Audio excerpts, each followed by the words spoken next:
Welcome back to Whence, your Freemasonic podcast featuring research papers and discussions related to Freemasonry. I'm your host, Brother Robert Johnson. Well, this week I have the guest I've been waiting for.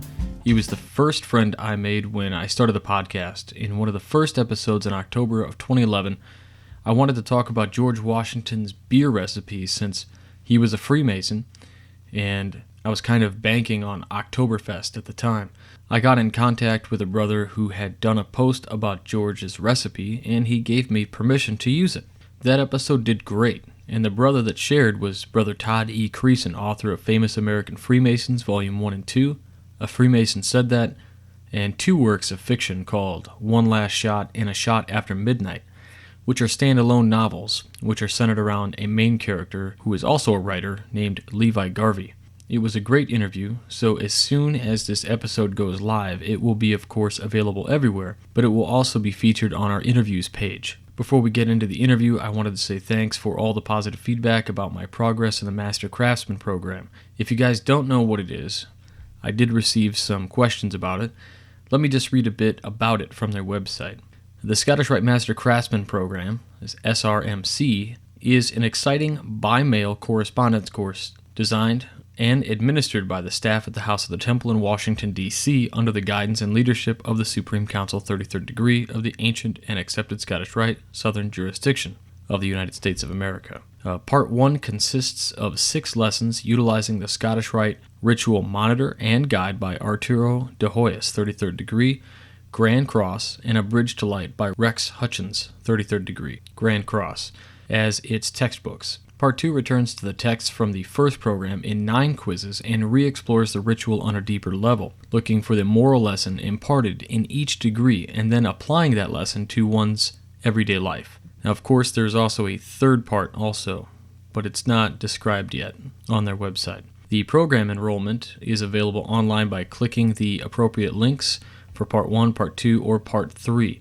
To do Part 2 or 3, you have to complete the prior part before you can move on. They do have downloads where you can download the index to the Scottish Rite Ritual Monitor and Guide, the first edition. There's some informational pamphlets and reading assignments for those of you enrolled in the program who wish to get a jump start on the reading before your quiz arrives in the mail. For more information, you can send an email to mc@scottishrite.org. Now, I also wanted to mention that this is, I repeat, it is available for Northern Masonic jurisdiction brothers as well.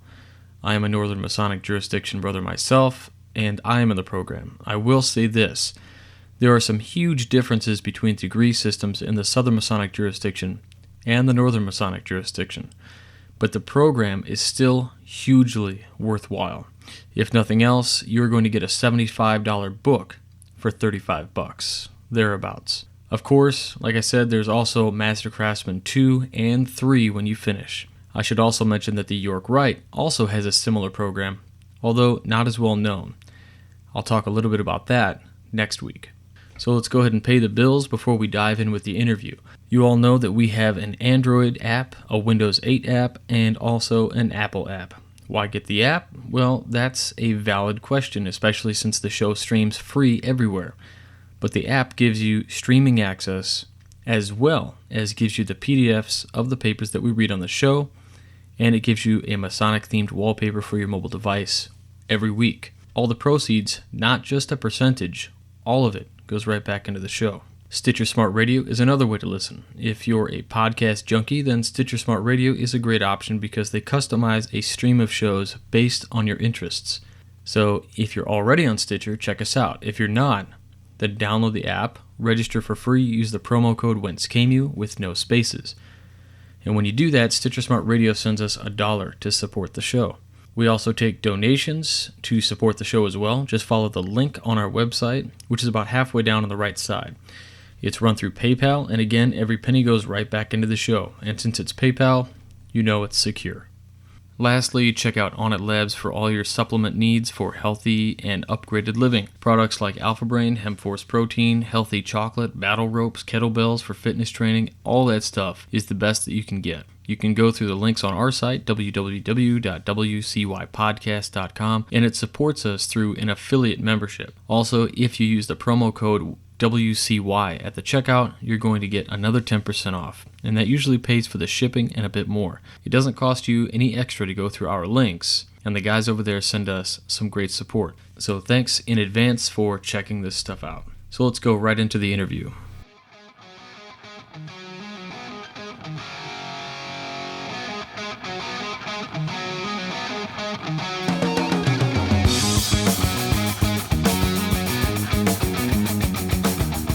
All right, so today we have an amazing guest, brother author of several books, Famous American Freemasons, Volume 1 and 2.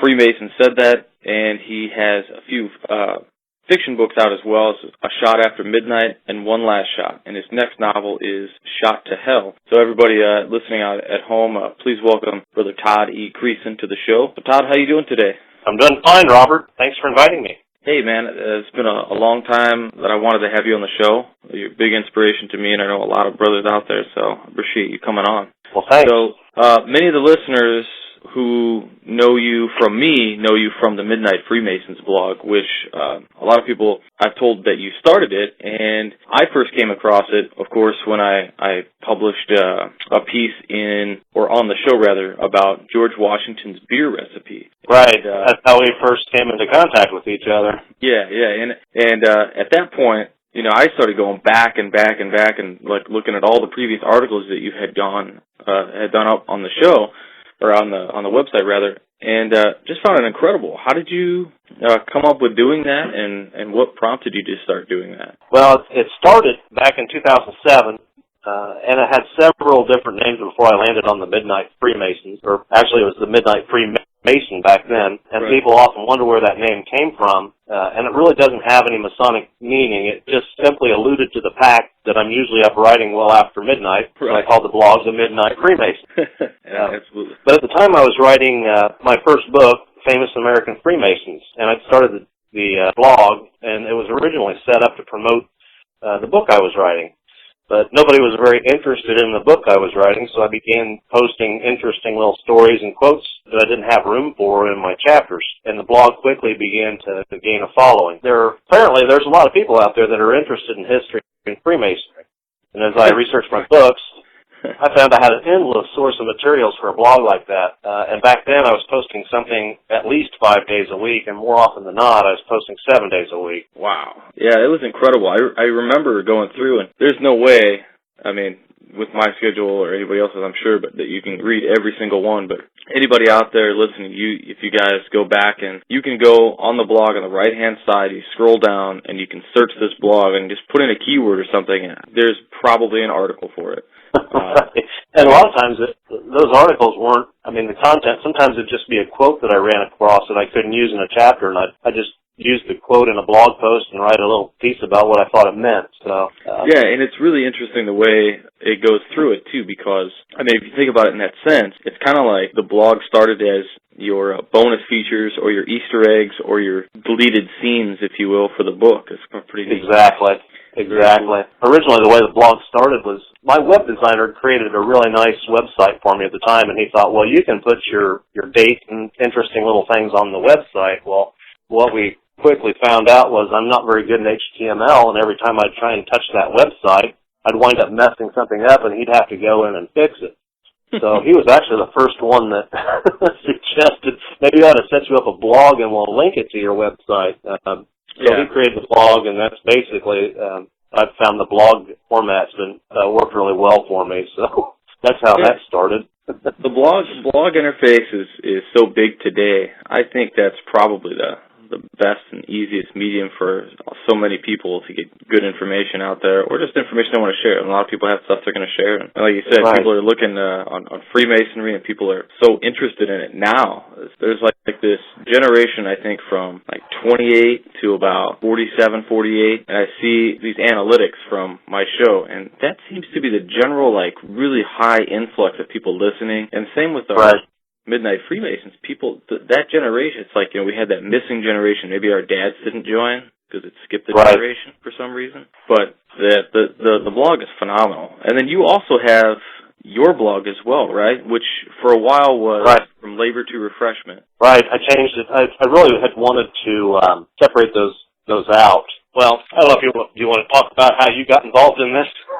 Well, sure. I mean, anybody who's listening, also I think about a year ago, Todd was busy working on his next book, and he also has a full-time job just like I do, just like every one of the Midnight Freemasons does. We all have a full-time job. We all donate extra time to do the writing and stuff, and he came up, and I opened my email one morning, and it said, unless somebody's willing to take over and do the editing for the Midnight Freemasons, I'm thinking about shutting it down. I'll keep the website up, but I'm not going to update it anymore. Right. And, many of us felt that it was too good to let go.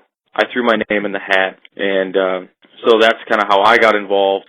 But right. Basically, what I did was I just spun it out. I decided I managed the contributor site myself for a while, and as you well know, it's a tremendous amount of work to coordinate that many contributors. And the other thing that happened was I went from writing books about Masonry to writing novels. And a lot of the people that were reading my blog were interested in the Freemasonry aspect of it. So I was really kind of wanting to divide that out. So the idea originally was to spin that out, get some contributors, and then divide the two. So now we have the Midnight Freemasons, which is still extremely popular and doing better just about every month as far as viewership. And it also has allowed me to have my own blog now. I can post whatever I want to on there, and I still have the outlet with the Midnight Freemason, the Midnight Freemasons to write about Freemasonry when I want to. So it worked out really well. Yeah, and then also, what's the title of your blog right now? It's still just, is it Todd? It's just Todd E. Creason. Yeah, Todd E. Creason at blogspot.com. If you guys listening, Todd E. Creason blogspot.com's got some Masonic content every once in a while. And but in general, there's a great deal of information that you post on there too. There's some really funny stuff. I enjoy reading. Yeah, your personal blog as well. I post a little bit more about life in general on there. I do some reviews of books that I've read that are good. I mean, just a little bit of everything on there. And when the new novel comes out, I'm sure I'll be writing quite a bit on the new novel and stuff like that. But the Masonic stuff goes on Midnight Freemasons, and I think that's the one that people are most interested in at this point. It's a great outlet. But also, I think anybody listening should also know that you're a pretty funny guy, kind of a prankster kind of guy. So that can be, yeah. Yeah. So funny stuff as well. And then so when I first got the idea to put the Midnight Freemasons together and to do the contributors, what I wanted to do is I wanted to get different creative contributors that had different expertise in the various areas.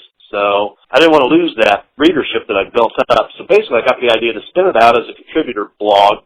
And I think the first one that I called was you, to find out if you wanted to publish any pieces on that blog. And I think you were hesitant at first, if I remembered right, but finally you'd sent me a couple of pieces. I also had called my friend Michael Shirley, who's a Midnight Freemason now, and basically I harassed him for weeks to get him to contribute, and when he finally did, he found out he really enjoyed it, and he's been one of our leading contributors ever since. Yeah, I've known him for several years, and we're both a member of the Valley of Danville together. Mike is a tremendous guy, and he's super talented. His post, he did a post a couple weeks ago about memorization. It's been just phenomenal. Right, and he's just published a book, which is basically a devotional, which is, a year worth of short lessons on leadership, which is really good. And I think after I got Michael on board, I talked to Greg Knott, and Greg Knott's somebody I've known for more than 20 years.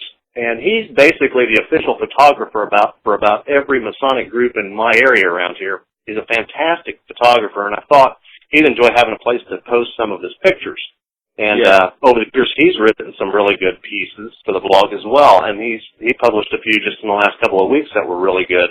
Yeah, he's got another one coming up. I think maybe one or two coming up soon, too. One is going to be about the Masonic societies. We've got Scott Nickham. And he doesn't post a lot of pieces, but when he does post a piece, it's just really phenomenal. He really gets to the heart of the fraternity when he writes. And I met him. He was one of the first friends I made when I joined the Valley of Danville. And he and I shared a remarkable experience together. We both received our 33rd degree together in 2011 as members of the same class. So Scott and I are very good friends. And I also wanted to get a woman's perspective. And I'd met Judy several years ago. Her and her husband Ray invited me over to Pekin, Illinois, to talk about my first book, and we've become pretty good friends, and I've been back a few times since then. Judy's very involved in Joe's daughter, and I thought she'd make an excellent addition to the team, and she writes pieces from the woman's perspective, so we've got that covered. And then there's Steve Harrison, and actually I was a fan of Steve Harrison's because he had a blog called The 1 Minute Mason, where he just posts these little 3 or 4 sentences with a photograph, just something interesting that had to do with a Mason or a Masonic event or a cornerstone or a ship that sank, or these little bitty paragraphs. I just thought they were fascinating, so I emailed him, and we got in this back and forth email correspondence. And as it turns out, Steve is the editor of the Missouri Freemason magazine and is a member of the Missouri Lodge of Research. And he's another one, like Michael, that I harassed to no end to get him to contribute to the Midnight Freemasons. And once he did finally contribute, well, he finds he enjoys it quite a bit, and he's also one of our leading contributors. And Greg Nutt and I finally met him face-to-face recently over lunch, and I'm sure Greg and I are going to wind up making a trip to Missouri once it is as well. Yeah, he just finished a piece, I think, for the I believe I don't think it's it might be the Working Tools about Oak Island, and he said he was going to get up there for a trip, and I told him if he wanted to he's really interested in that. I said, give me a call if you need a partner in crime. I'll go with you. He talked about that when we met for lunch, too. He's really interested in that subject, and I'm looking forward to reading the pieces he writes about that if he manages to get up there for a visit. Yeah. And I'm trying to think who I've forgotten here. Oh, James Fry. He's a member of the Valley of Danville, too, and I don't know him very well, and I didn't know him very well, but I heard him speak a couple of times, and I knew he had a great knowledge of Freemasonry. And I thought he'd be a perfect addition to our team. So I ran into him at a reunion, and I invited him to join. And it wasn't very much time passed at all, and he'd sent me a piece for the Midnight Freemasons blog. And his pieces always get a tremendous response when he posts them, and they're very well researched. So he's kind of our resident Masonic scholar, if you will. Right. But that's pretty much the team that I put together originally.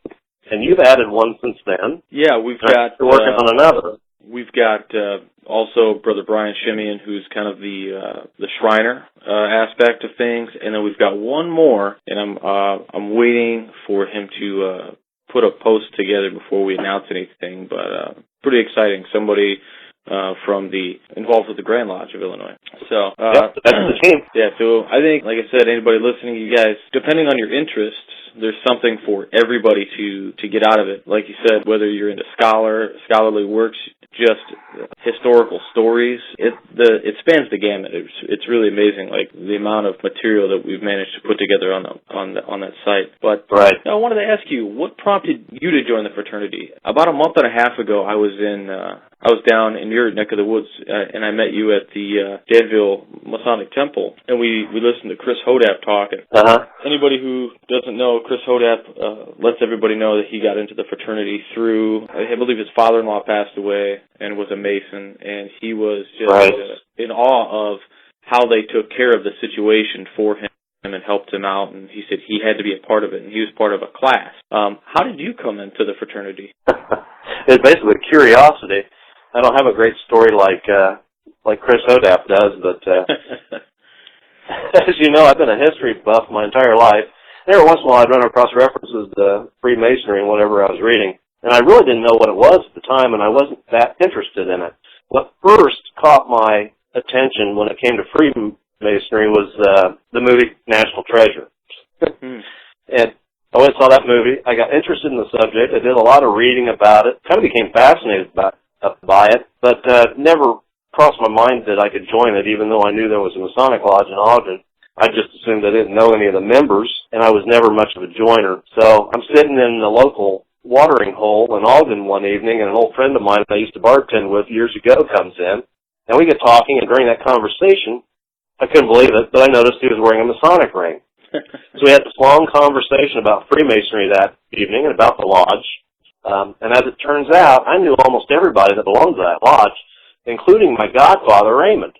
And I never even knew Raymond was a Mason, and I certainly didn't know he was a past master at Ogden Lodge. And he was like a grandfather to me growing up. Sure. But he was part of that generation that didn't talk about Masonry much. Raymond, at the time, was approaching 90 years old. Then a few weeks later, I ran into the same guy again in the same place, and we had another long conversation about it. And I thought it was a coincidence at the time. I learned later it wasn't a coincidence at all, but he just happened to have a petition in his pocket, which he signed. Yeah. But oddly enough, when my friend had signed the petition, he signed on the second line. He didn't sign on the top line. And what he did is he suggested I go talk to my godfather about signing the top line. And I did. I went and saw him, and Raymond questioned me for over an hour about why I wanted to join. And he wasn't the type of person to really question somebody like that. So I knew it meant a lot to him to ask me that many questions about why I wanted to join and what my motives were and what I wanted to get out of it. So eventually he signed the petition, and I became a Master Mason at Ogden Lodge. And a few years later, I was elected the Master of the Lodge, and I wore Raymond's old Master's hat that he wore in 1949. That's really So I kind of stumbled into it and quickly discovered something that had a profound impact on the course of my life ever since. So, and I've only been a Mason since 2005. It's not been that many. I joined in 2007, so not many years. But that's incredible. It's really funny to me to hear so many guys of these prolific Masons. You find out that they didn't become Freemasons. They hadn't been Masons their whole lives. I find that those guys I don't know if it's the generational issue or what. They're all in, That's right. all in all the time. And I think that's what the fraternity needs as well. But it's just incredible in the dedication and stuff that they have. It's just amazing. Yeah, it is. What do you think the best part of Freemasonry is to you? Like, for me, it's obviously like not to just coin the phrase, but it has made me a better man, like with my kids, my wife, and communities. Right. That's probably what I've gotten out of it. But I mean, for you, I think if you asked 100 Freemasons the same question, you get 100 different answers. Yeah. And I've been asked that question many times before, and I'm not sure I've given the same answer twice. Right. There's really very little about it that I don't enjoy. And what I thought originally I'd enjoy the most is the history and tradition and the ritual because of my great love for history. Mm-hmm. And I do enjoy that aspect, but I think the part I enjoy the most now are the friendships that I've made, all over the place. But another big part of it that I think I've gotten the most out of is this. I feel like I've kind of stretched myself out. I've been pushed to become better at some things maybe just outside my comfort zone. Because when I started in Freemasonry, I had no intention of being an officer. I mean, I saw them standing up there. I saw them doing rituals. I saw them doing these long memorized lectures. And I've never been one who's enjoyed doing public speaking. In fact, even doing an interview like this makes me a nervous wreck. A lot of times when I'm trying to talk in public or do an interview, I can't seem to put two words together.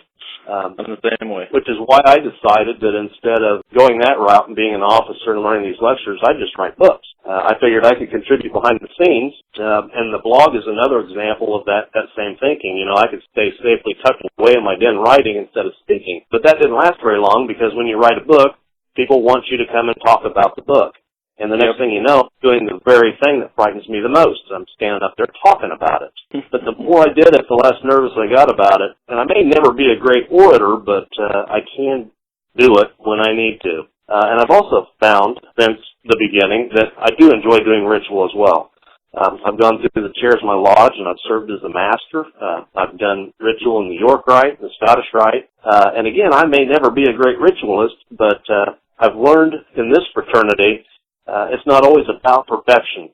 It's about the pursuit of perfection. And if you're trying and working at it, nobody's going to chide you too badly for dropping a word here or there or walking left instead of right. So I think that's really the part of Masonry that I enjoy the most is having an opportunity to try things I haven't done before, get better at things maybe I'm not comfortable with. Oh, yeah.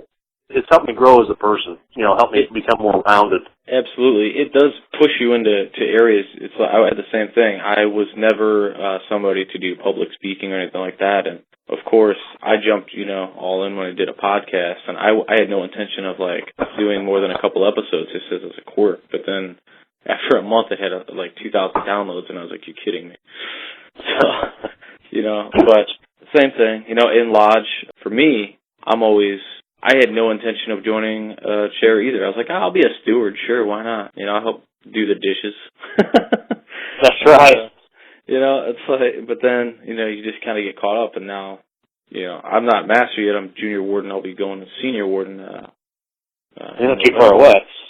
Not too far away, but I've done every chair from steward, and I feel the same way. You really do get so much out of the ritual, and even though I never wanted to memorize anything, and the funny story was I was like, all right, I'll memorize something, and some guys in the lodge kept going, hey, you haven't memorized anything yet. What's your story, man? Like they were getting on me about it. I'm like, I'll get it. So I was like, you know what? I'm going to shut these guys up. I'm going to learn the longest lecture I can. So I picked the senior deacon's lecture, and so now I do that, and now nobody yells at me for not memorizing anything. Right. You got to learn one long one; they'll leave you alone finally. But yeah, exactly. For a little while. I got so involved in the Scottish Rite right off the bat that I missed that whole part of learning a lot of the lodge work, especially the degree work. Never learned the part. So now here it is, years later. I'm going back and trying to learn parts in the degrees and parts in the lodge that I'd never learned before. So sure, I kind of did it backwards. It's hard not to get pulled right into. Anyway, in my area, our York Rite chapters are not super active, and in the words of a few of the guys from a York Rite chapter, they feel that we're about as organized as a soup sandwich.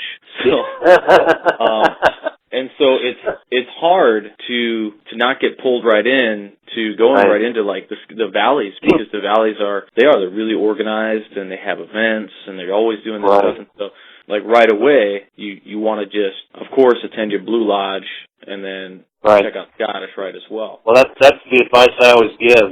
People always say, well, what advice would you give somebody starting out in Freemasonry? And the thing is, get involved in your Blue Lodge first, and always stay involved in your Blue Lodge, because that's really where the heart of Freemasonry is. Take that chair and learn that ritual, and be an officer, and flip pancakes to pancake breakfast, and be a member that isn't afraid to join a committee and help out with the causes that are important to the lodge. Right. Because that lodge is right there in your community, and the health of those lodges is very important to the future of Freemasonry. So make your lodge your home. Make it a place your friends would like to join, do things and suggest things that would benefit your lodge, and give it a year after you become a Master Mason. Give it a whole year before you decide to join another Masonic group like the York Rite or the Scottish Rite or the Shrine. If you decide to join these later on, that's great. There's a great deal they have to offer. I enjoy them a great deal, but never forget that your lodge should always come first. Absolutely. So often, we have new members that join and become Master Masons, and they'll get involved in, one of these dependent bodies, and then all of a sudden you never see them again. You don't see them in the lodge anymore. So it's very easy. There's only so many hours in a day, and a lot of these especially the younger guys, they work and they have families and all of that, and they don't have so much time for the fraternity, and where they wind up spending their time is with the dependent bodies instead of in the lodge. And it's in the lodge that, that's where the heart of Freemasonry is. Yeah, it was interesting to me, when I first came in, I came into the fraternity as well, just through curiosity. I had a Japanese friend of mine who knew I was kind of looking at maybe joining or finding out more, and he brought in this book. And he's not a Mason or anything, but he's this really esoteric kind of guy. And he brought me this book, and it was like just a book of pictures of Freemasonry. And so I was kind of excited about it, so I looked into that and everything. And when I finally joined it, I got the same story, which was my mentor, Curtis Carman. He passed away a few years ago, but he was very adamant with me about waiting a whole year. He goes, people are going to try to do it right, and in a stated meeting, they're going to hand you a pamphlet or, try to get you to join the York Rite or the Shrine. Right, yeah. He goes, just be polite and take them and hold on to them and put them in a folder. He goes, if you have to, seal the damn thing for a year. He's like, because if you don't know your Blue Lodge, then you can't hope to understand the extra stuff or to understand it in full capacity. Right. So I did. I waited a year, and then I joined York Rite, and then I waited another year, and then I joined the Scottish Rite. Yeah. So yep. That's good advice. Or you wind up being like me. You wind up being 8 years down the road, you're the secretary of your lodge, and you know almost no degree work at all. Right, yeah. It's embarrassing, you go to you're a past master, you go to another lodge, and they say, hey, can you sit in the can you sit in this chair during the degree? You're like, well, I really don't know that part very well. Yeah, that's once I get through the master's chair, that's kind of one of my things. My goal is I want to learn a bunch of the parts for the third degree. That seems to be what we lack a lot of the time when I go to different lodges or even at our own lodge. The current master rarely plays the master in the third degree. Right. Well, our lodge, it can be intimidating in our lodge because our lodge has always had a tradition of doing exemplary work, even opening and closing. We go, do it all. I mean, these guys are really good at doing it. And we've got our past area district deputy grand masters, member of our lodge, and our current assistant area grand master is a member of our lodge. So it can be intimidating trying to learn to do the parts and to do them right in our lodge. Very intimidating. Yeah. So it's like, and these guys having everywhere. It's like having a grand examiner or a certified lodge instructor in your lodge. It's like kind of nerve wracking. Right. It's like trying to learn to do lodge work as a member of an all-star cast. Right. Yeah. You're like, okay, let's see how I stack up. But we'll switch gears a little bit. You wrote 2 previous books, which are the Shot After Midnight, right? And then after that, you did... One Last Shot was first, and then it was The Shot After Midnight was second. Right. So what's the new one is called Shot to Hell. Yep. What can you tell us about the new book? Well, I need to get more work done on it because I would like for it to be out in the spring. But the new novel is my favorite one so far. The first 2 books were standalone books, which means you didn't have to read one to enjoy the other. But the new book I'm working on, this third one, assumes that you've read the first 2, and it answers a lot of those little questions that have been coming up in the first 2 novels that I never resolved. And I did that on purpose because I've been planning this most recent book for a long time. So I laid out the groundwork for it in the first 2 books. And I think a lot of my readers are going to be pretty surprised at some of the revelations that come to light in this one. My favorite novels to read are the ones where you get to the end and realize that the answer to all the questions you had were right there all the time. And that's what I've tried to do here. I've left all these little hints and tips and clues sprinkled all over the first 2 books. And hopefully when the reader gets to the end of the third novel, they realize that many of the answers that they wanted were there all the time. So really, this third book is really where I was headed the entire time since the first book. So it should be pretty good. Yeah, I know. It keeps me up really late at night. Oh, I'm sure. It's like you are the original Midnight Freemason doing the writing after midnight. Yeah, the only person up at 2 o'clock in the morning that I can text or email usually is you. Well, I wanted to kind of get people a feel for the books. Okay, so your main character is Levi Garvey, who is an author himself, right? And do you feel that from the feel that I've heard is they're kind of detective-ish novel, right? Right. So, they're suspense fiction is what I like to call them. Yeah, there's a mystery aspect to it. So, going from Levi Garvey, who is an author, you're an author, is that kind of a persona or an extension of you in any kind of fictional way? No. People always assume that because first novels are supposed to be biographical. Okay. But One Last Shot isn't my first novel. It's just my first published novel. Gotcha. There's a half a dozen other novels that I've written that were never published.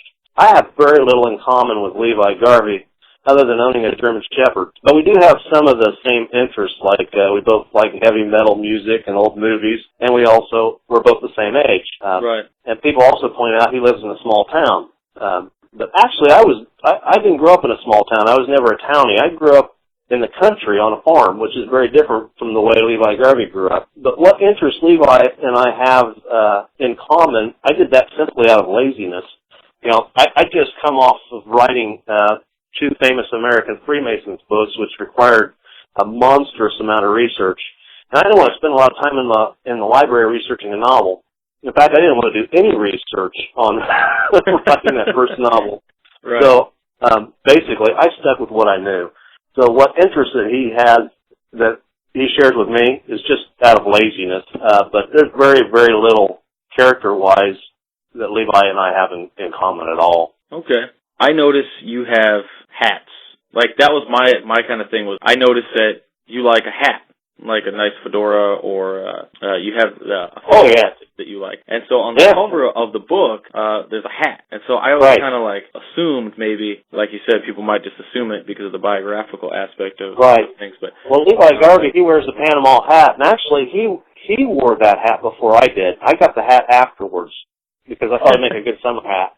So actually, I started wearing it after I wrote the first book. And the other thing is, Levi Garvey and his uncle Ed, they restore old Ford trucks.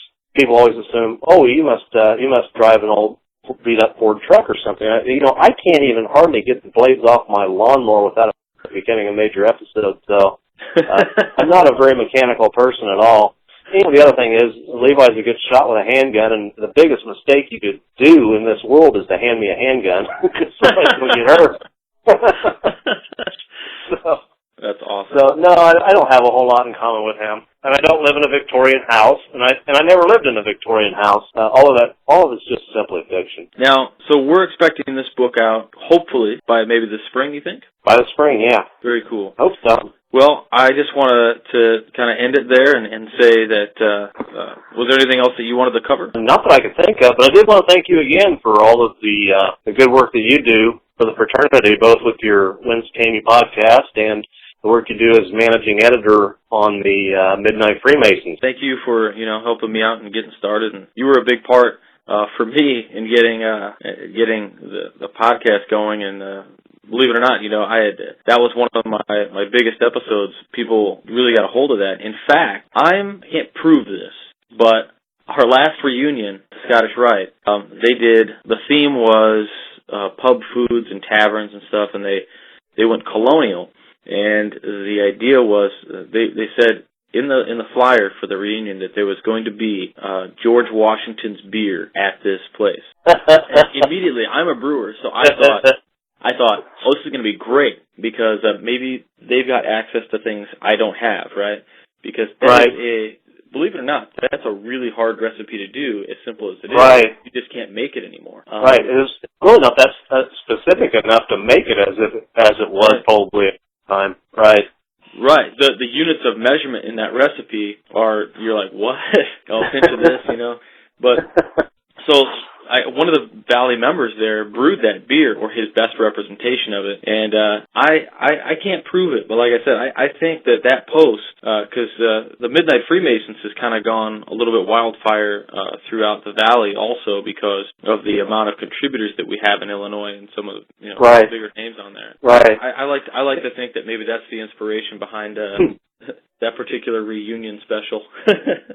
Yeah, it's surprising to me where some of the posts from the Midnight Freemasons wind up. I do quite a bit of reading of other blogs and other Masonic websites, and every once in a while we get referenced or something gets reprinted with a links back. I'm trying to think. We're on the what's that network? The Masonic network. We're on the Freemason Network, Supreme Council for the Southern Jurisdiction. They have that Freemason Network, which is basically social networking for right. And so we're on there. So it's very widely read, and it pops up everywhere. You sent me something about a week or two where one of our pieces was translated into French and posted somewhere in France. Yeah, that was like. That's always very cool. Look at this. Yeah. Thanks again, Brother Todd, for doing the interview, and I'll be talking to you soon outside of this. So if anybody listening, Brother Todd's books are on Amazon.com.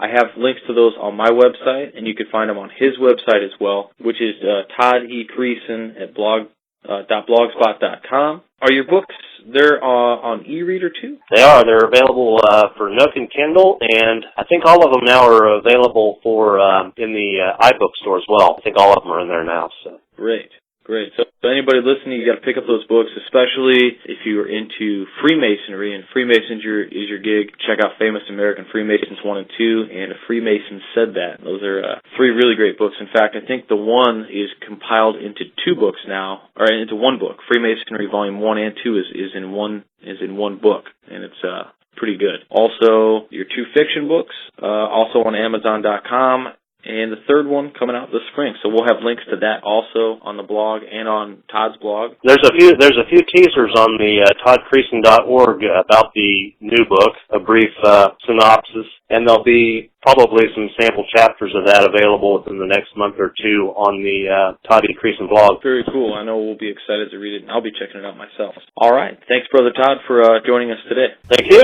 Alright, and that was probably the easiest interview ever. Todd is so down to earth and such a cool guy. So please check out Brother Todd's blog, which is www.toddecreason.blogspot.com. And check out links to all of Todd's books on Amazon.com. You can find direct links to those books on our website as well. This week's Famous Freemason was submitted by a brother and a listener to the program, Brother Rob Shields.